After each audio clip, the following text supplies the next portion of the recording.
Hey guys, welcome back to my channel, and today we're doing a Manchester United versus Arsenal post-game review. Let's get into it. Starting off with Manchester United, what did they do well? First of all, I want to talk about Manchester United's possession and control throughout the entire game. I like some of the patterns I was seeing. They were passing the ball around crisply. They controlled possession throughout the majority of the game. I believe they had around 61% possession, which is a large amount. I thought they looked very confident on the ball compared to an Arsenal. I thought this was a great step up from last season. A lot of progression was shown today. But for me, I need to talk about the man of the match of the game, Matheus Cunha. Take a bow, what a player.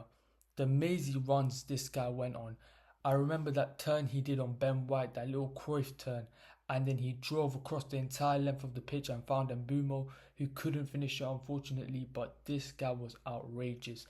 Even in the first half, he dribbled past like 4 or 5 Arsenal players, created an opportunity for himself, and nearly scored. This guy is a true Brazilian player. He is so good to watch, and he's got flair, right? He's not like some of the Brazilians we've seen come to the Prem recently who, they're not as entertaining as the Brazilians we know, like a Neymar, like a Robinho, like a Ronaldinho. But this guy is beautiful to watch, and what a start to his Premier League career at Manchester United. Another player I want to talk about is Bryan Mbeumo. I thought he was threatening throughout the entire game. For me, he has a very good first touch. He's a willing crosser, and hopefully when Sesko gets integrated into the team, he can create a lot more opportunities for a guy like Sesko who's an aerial threat. I thought he was a great outlet, especially when Manchester United were playing those long balls into him. He kept on finding himself in isolated situations, one-on-one situations, and he looked extremely dangerous. And I liked some of the neat through balls he played, whether it be runners from United or somebody overlapping. I liked his weight of pass, and he had some lovely touches. One in particular was in the first half where the ball was lofted to him. He plays a neat little first touch into Cunha. Cunha hit it straight at the keeper, but I thought that was footballing intelligence, and clearly Bryan Mbeumo has that. So a very promising debut from Bryan Mbeumo. Another thing I want to talk about that Manchester United did well was their directness. As I previously said, they kept on playing long balls to force the issue, especially to Bryan Mbeumo and Cunha, who were the outlets. And as a result of this, they created a lot of one-on-one situations, creating danger. And a reason why they were so direct, in my opinion, is to bypass their midfield, because a double pivot of Casemiro and Bruno, I don't think you can play through that. Bruno is an excellent player, but he's not effective playing deep. In my opinion, he's a advanced 10, right? That's his natural role. I think he's not disciplined enough to play that deep role. And Casemiro, his legs are gone. He's aged. He's not the same player he used to be. So by bypassing this midfield, it allows United to be more direct, more threatening, play on the counter more. And I thought it worked against Arsenal today. And another point I want to emphasize is that they looked extremely threatening in transition. And Mbeumo and Cunha I've already talked about, but Dogu, that kid has a motor on him. He looked dangerous, and he had a very good opportunity in the first half where he hit the post, but he is one to watch for Manchester United this season for sure. What Manchester United need to improve on? I think a lot of it comes down to Ruben Amorim. I think Amorim's team selection was awful. I think Heaven needs to play at centre back. I believe that Ahmad had to play at right wing back. Left wing back, I like Dogu.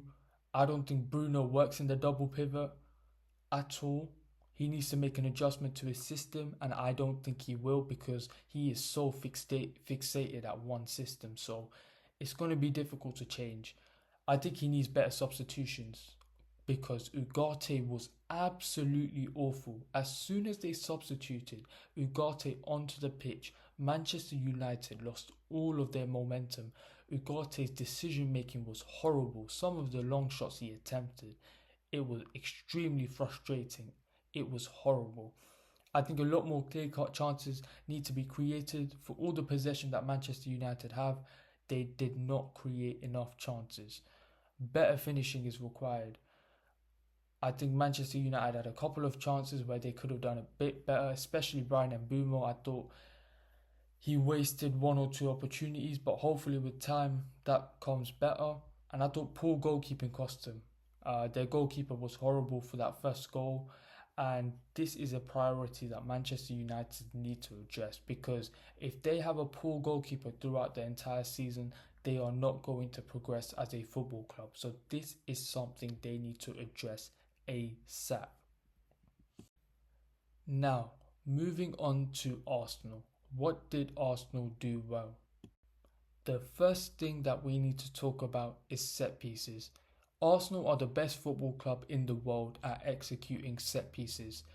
They are creative, they are innovative, and they always somehow manage to score them, just like today. And that was the difference maker.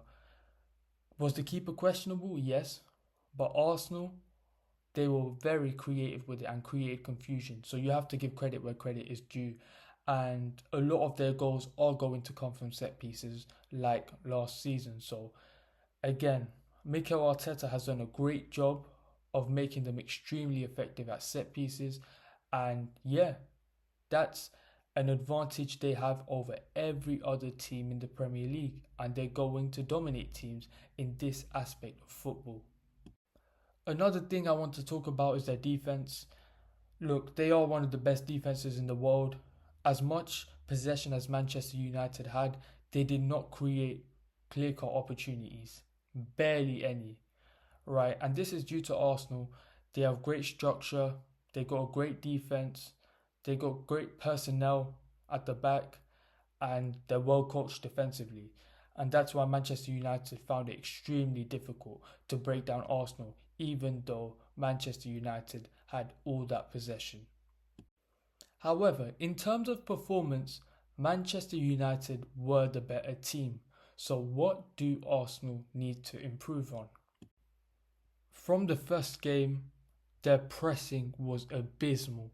It was way too easy for Manchester United to break Arsenal's press. A lot more control is needed in the game. The ball wasn't sticking with Arsenal. They couldn't string passes together. And I don't even remember a period of time where they dominated possession. This is a big concern. And more open play chances need to be created. I give credit where credit is due. Arsenal, when it comes to set pieces, are world class. But set pieces alone cannot win you a Premier League title. More open play chances need to be created. And for me, that burden falls on Martin Ødegaard. I thought Martin Ødegaard's decision making today wasn't the greatest. I thought he had some great moments, but when you are a player of the caliber of Martin Ødegaard, you need to be world class at a consistent basis, and he has not shown that. I thought Gyökeres did not look good at all. He looked stiff. His first touch looked horrible. It looked like he couldn't dribble the ball. He's not mobile. He didn't look particularly fast. He did not have any impact on the game. And look, can you blame that on conditioning or a lack of pre-season? Potentially. But from that first game, things did look worrying for Gyökeres. But it's important not to be reactionary and give Gyökeres time. Give him the first couple of games to see how he settles in. Because Old Trafford, it is a difficult place to play in for a debut. So, just give him time at the moment.